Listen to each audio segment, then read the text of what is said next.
بسم اللہ الرحمن الرحیم۔ السلام علیکم ورحمۃ اللہ وبرکاتہ۔ ناظرین، فرعون وہ ہے جس کا ذکر قرآن پاک میں ملتا ہے، جو حضرت موسیٰ علیہ السلام کے دور میں پایا جانے والا فرعون تھا۔ فرعون کا تعلق قبیلہ قبطیہ سے تھا اور اس کی عمر 400 سال تھی۔ اس 400 سال کی عمر میں نہ تو وہ کبھی بیمار ہوا اور نہ ہی کبھی اس کے سر میں درد ہوا اور نہ ہی کوئی دشمن اس پر غالب آ سکا۔ اس کا چہرہ تانبے کی طرح چمکتا تھا، اسی وجہ سے یہودی اس کو قابوس کہا کرتے تھے۔ فرعون بادشاہ بننے سے پہلے محنت مزدوری اور تجارت کیا کرتا تھا۔ ایک دن یہ محنت مزدوری سے تنگ آ کر بازار کی طرف نکلا اور وہاں پر اس کی ملاقات حامان سے ہوئی۔ دیکھتے ہی دیکھتے ان دونوں بدبختوں کی ملاقات دوستی میں بدل گئی، اگرچہ دونوں ملعون کام کی تلاش میں شہر کی طرف روانہ ہو گئے۔ ان دنوں شہر میں خربوزوں کی خرید و فروخت کا کام بہت زیادہ تھا۔ اس طرح یہ دونوں بدبخت ایک خربوزے والے کے پاس گئے اور اس سے کام مانگا۔ چنانچہ اس وقت اس خربوزے والے نے ان دونوں سے کہا، میرے خربوزے لے جاؤ اور بازار میں جا کر فروخت کرو۔ جب یہ مال تم دونوں فروخت کر لو گے تو میں کھانے کے لیے کچھ دے دوں گا۔ اس وقت خربوزے والے کی یہ بات سن کر فرعون نے حامان سے کہا، تم یہیں ٹھہرو اور میں یہ خربوزے لے جاتا ہوں اور بازار میں فروخت کر آتا ہوں۔ چنانچہ ایسا ہی کیا گیا۔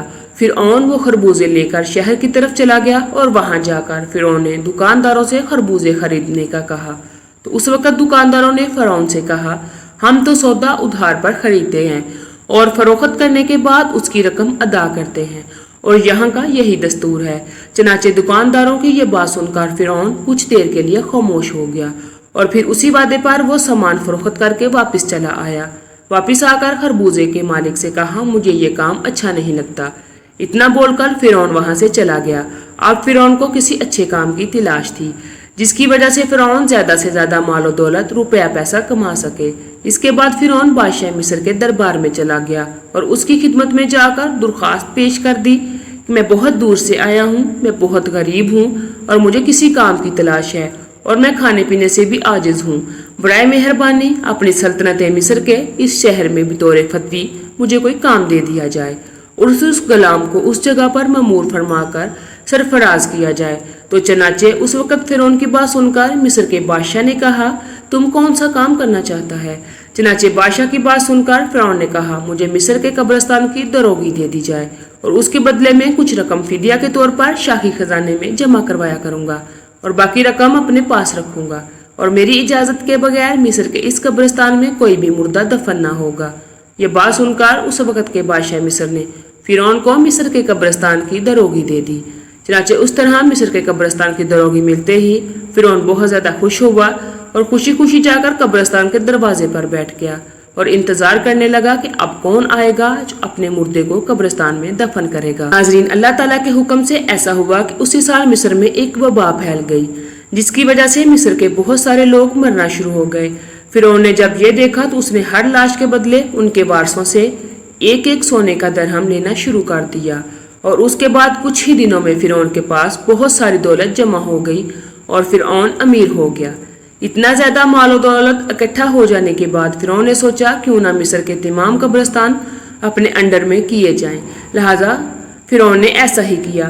فرعون نے وقت کے بادشاہ کو بہت سارے پیسے دیے اور مصر کے تمام قبرستان کی دروگی اپنے ذمہ لے لی۔ چنانچہ اس طرح فرعون قبرستان کی دروگی کے ذریعے بادشاہ مصر کے خزانے میں بہت سارا روپیہ پیسہ جمع کرواتا، اور فرعون کے اس عمل سے بادشاہ مصر بہت خوش ہوتا اور بادشاہ مصر فرعون کو پیار اور عزت دینے لگا۔ چنانچہ اسی دوران اللہ کے حکم سے ایسا ہوا کہ اس وقت مصر کا وزیر مر گیا، اور چونکہ فرعون اس وقت بادشاہ مصر کا بہت زیادہ قریبی بندہ بن چکا تھا، لہٰذا مصر کے بادشاہ نے فرعون کو ہی مصر کا وزیر مقرر کر دیا۔ اقتدار ملتے ہی فرعون اقتدار کے نشے میں بدمست ہو گیا اور اس نے اپنے بدبخت دوست حامان کو بھی اپنے پاس بلوا لیا۔ اس وقت فرعون اپنے دوست حامان سے کہنے لگا، میں چاہتا ہوں کہ میں خدائی کا دعویٰ کروں اور ساری مخلوق مجھ کو خدا مانے اور میری عبادت کرے۔ فرعون کی یہ بات سن کر حامان بہت حیران ہوا۔ حامان فرعون سے کہنے لگا، اگر تو خدائی کا دعویٰ کرنا چاہتا ہے تو سب سے پہلے بنی اسرائیل کی تمام مخلوق کو اپنے ہاتھ میں لے، ان کے دل میں اپنی محبت پیدا کر۔ حامان کی یہ بات سن کر فرعون نے حامان سے کہا کہ ایسا کرنے کے لیے آخر کیا کیا جائے اور یہ لوگ کس طرح مجھے اپنا خدا تسلیم کریں گے، کیونکہ اس وقت تمام لوگ حضرت یوسف علیہ السلام اور حضرت یعقوب علیہ السلام کے دین پر تھے اور کس طرح وہ لوگ اپنے دین کو چھوڑ کر فرعون کو اپنا خدا تسلیم کرتے۔ اس وقت فرعون نے اپنے دوست حامان سے اس کے بارے میں کوئی تدبیر نکالنے کا کہا۔ فرعون کی بات سن کر حامان کچھ دیر کے لیے سوچتا رہا اور پھر یہ تدبیر نکالی کہ بادشاہ مصر سے یہ درخواست کی جائے کہ میں چاہتا ہوں کہ مصر کے تمام لوگوں کی تمام تر خواہشات مفت میں پوری کی جائیں اور ان تمام لوگوں کے تمام تر اخراجات میں اپنی جیب سے ادا کروں گا، اور جو لوگ جو چیز بھی حاصل کرنا چاہیں وہ مفت میں حاصل کر سکتے ہیں۔ چنانچہ اس وقت بادشاہ مصر نے فرعون کی یہ بات سن کر اس کی درخواست قبول کر لی اور 1 سال کے لیے تمام مصریوں کو یہ رعایت فراہم کر دی، اور فرعون نے 1 سال میں ہونے والے تمام تر اخراجات کی رقم حامان کے ہاتھوں بادشاہ کے خزانے میں جمع کروا دی، اور پورے مصر میں یہ اعلان کروا دیا گیا کہ اس سال خزانہ رعایتوں پر دستیاب ہے۔ ہم نے اپنی طرف سے تمام تر اخراجات کی رقم بادشاہ مصر کے خزانے میں جمع کروا دی ہے، اور مزید 2 سال کے اخراجات کی معافی کے لیے ہم نے دربار عالم میں درخواست کی ہے اور وہ بھی قبول ہو گئی ہے۔ چنانچہ فرعون کی یہ بات سن کر مصر کے تمام لوگ بہت زیادہ خوش ہوئے، اور مصر کے تمام لوگوں نے فرعون کی ترقی کی خوب دعائیں کی۔ چنانچہ ادھر مصر کے عوام فرعون کے اس عمل سے بہت زیادہ خوش تھی، اور ادھر چند دن بعد مصر کا بادشاہ اللہ کے حکم سے اپنی موت آپ مر گیا۔ چنانچہ اس وقت مرنے والے بادشاہ کا کوئی بھی وارث نہ تھا جو اس کے تخت پر بیٹھتا اور اس کی بادشاہت کو سنبھالتا۔ اس طرح مصر کے بادشاہ کی تدفین کے بعد 3 دن تک عیادت ہوتی رہی، اور چوتھے روز مصر کے تمام لوگ بادشاہ مصر کے دربار میں حاضر ہوئے اور کہنے لگے، بادشاہ کے تخت پر کس کو بٹھایا جائے، کیونکہ ملک بادشاہ کے بغیر نہیں چل سکتا۔ چنانچہ اس وقت مصر کے لوگوں نے فرعون کی یہ نیکی دیکھی کہ فرعون نے 3 برس کا خزانہ مصر کے لوگوں پر معاف کروایا تھا اور ان کے اخراجات کا خرچ اپنے پاس سے بادشاہ مصر کو دیا تھا۔ اس لیے مصر کے تمام لوگ فرعون کے اس عمل سے بہت زیادہ خوش تھے۔ فرعون کی یہ خبر خواہی دیکھ کر مصر کے لوگوں نے بدبخت فرعون کو بادشاہ کے تخت پر بٹھا دیا، اور اس طرح فرعون بدبخت مصر کا بادشاہ بن گیا۔ اس وقت لوگوں نے یہ خیال کیا کہ فرعون بہت اچھا انسان ہے اور ہماری رعایا کا بہت اچھا خیال رکھے گا۔ اس طرح جب یہ فرعون مصر کے وزیر سے مصر کا بادشاہ بنا تو اس وقت فرعون نے اپنے دوست حامان کو مصر کا وزیر مقرر کر دیا۔ فرعون نے مصر کا بادشاہ بنتے ہی اپنے دوست حامان سے کہنے لگا، اب پورے مصر میں ہماری بادشاہی ہے، ہم جو چاہے وہ کر سکتے ہیں۔ اس وقت فرعون نے حامان سے کہا کہ اب کوئی ایسی تدبیر نکالو جس کی وجہ سے مصر کے تمام لوگ مجھے خدا ماننے لگے اور میری عبادت کرنے لگے۔ اس وقت حامان بدبخت نے فرعون کو یہ مشورہ دیا کہ جتنے بھی علماء دین جو تدریس کا کام کر رہے ہیں وہ سب کے سب دین کی تدریس کا کام ختم کرنے اور لوگوں کے درمیان اسلام کی تبلیغ کا سلسلہ ختم کر دیا جائے، کہ آہستہ آہستہ تمام لوگ اپنے دین سے دور ہو جائیں اور اپنے دین سے بے خبر ہو جائیں، اور آئندہ آنے والی نسل دین سے بے خبر اور جاہل پیدا ہو۔ بدبخت حامان کی یہ بات سن کر فرعون نے فوراً یہ حکم جاری کر دیا اور مصر کے اندر درس و تدریس کا سلسلہ ختم کر دیا گیا، اور فرعون نے مصر کے اندر یہ حکم جاری کر دیا کہ کوئی بھی شخص مصر میں درس و تدریس نہ کرے ورنہ اس کو قتل کر دیا جائے گا۔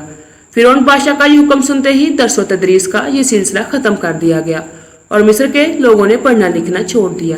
چنانچہ وقت کے ساتھ ساتھ تمام لوگ جاہل بن گئے اور علم سے دور ہو گئے اور اپنے حقیقی خدا اللہ رب العزت کو بالکل ہی بھول گئے۔ اس وقت مصر کے لوگوں کی یہ حالت ہوگی کہ وہ جانوروں کی طرح جاہل بن گئے۔ اس وقت فرعون نے تمام مصر کے لوگوں کو یہ حکم جاری کیا کہ مصر کے تمام لوگ اپنے اپنے گھر میں بت بنا کر اس کو سجدہ کیا کریں اور اس کی پوجا کیا کریں۔ چنانچہ فرعون کا یہ حکم پاتے ہی ایک قوم جو اس وقت بہت کثرت سے تھی انہوں نے بتوں کی پوجا کرنا شروع کر دی اور آہستہ آہستہ یہ بت پرستی بڑھتی چلی گئی۔ یہ سلسلہ 20 سال تک جاری رہا اور پھر اس کے بعد فرعون نے مصر میں اعلان کروا دیا اور اس اعلان سے یہ الفاظ لوگوں کے کانوں تک پہنچائے جس کا ذکر قرآن پاک میں یوں ملتا ہے، اور بعض لوگوں کو جمع کیا اور لوگوں سے کہا، میں ہوں رب تمہارا سب سے بڑا اور سب بلند۔ ناظرین، اس طرح لوگ کئی سالوں بتوں کی پوجا کرتے رہے۔ جب لوگ مشرک اور بت پرست بن گئے تو اس وقت فرعون نے یہ حکم جاری کیا کہ اپنے گھروں میں موجود تمام بتوں کو توڑ دیا جائے اور مجھے خدا مانا جائے، میری پوجا کی جائے۔ چنانچہ فرعون کا یہ حکم ملتے ہی تمام لوگوں نے ایسا ہی کیا۔ تمام لوگوں نے بتوں کو توڑ دیا اور فرعون کو پوجنا شروع کر دیا اور فرعون کو خدا ماننے لگے، لیکن قبطی قوم کے علاوہ کوئی دوسرا فرعون کو خدا نہیں مانتا تھا۔ قبطی واحد ایسی قوم تھی جو فرعون کو اپنا خدا مانتی تھی، اور باقی تمام لوگ اللہ کی وحدانیت پر یقین رکھتے تھے اور اللہ تعالیٰ کو اپنا خدا مانتے تھے۔ اسی وجہ سے قبطی قوم پر بہت زیادہ مہربان تھا اور بنی اسرائیل کے مسلمانوں پر طرح طرح کے ظلم و ستم کیا کرتا تھا، کیونکہ بنی اسرائیل کی قوم حضرت یوسف علیہ السلام کے دین پر تھی، اسی وجہ سے تو فرعون ان پر ظلم کرتا تھا۔ فرعون تاریخ میں وہ ظالم بادشاہ گزرا ہے جس نے خدائی کا دعویٰ کیا تھا، جس کے ظلم کی داستانوں سے تاریخ کے اوقات بڑے پڑے ہیں۔ غلام بنا کر ان پر بڑے بڑے ظلم ڈھائے گئے تھے اور اپنی ہی بیوی حضرت آسیہ رضی اللہ تعالیٰ عنہ پر ظلم کے پہاڑ توڑ کر ان کو شہید کر دیا گیا۔ آخر اللہ تعالیٰ نے اس کو اس کے تکبر کی سزا دریائے نیل میں غرق کر دی، حکومت کو نیست و نابود کر دیا اور تہس نہس کر ڈالا، اور رہتی دنیا تک کے لیے اس کو عبرت کا نشان بنا کر یہ ثابت کر دیا کہ تکبر کا انجام صرف بربادی ہے اور تکبر صرف اللہ کی چادر ہے۔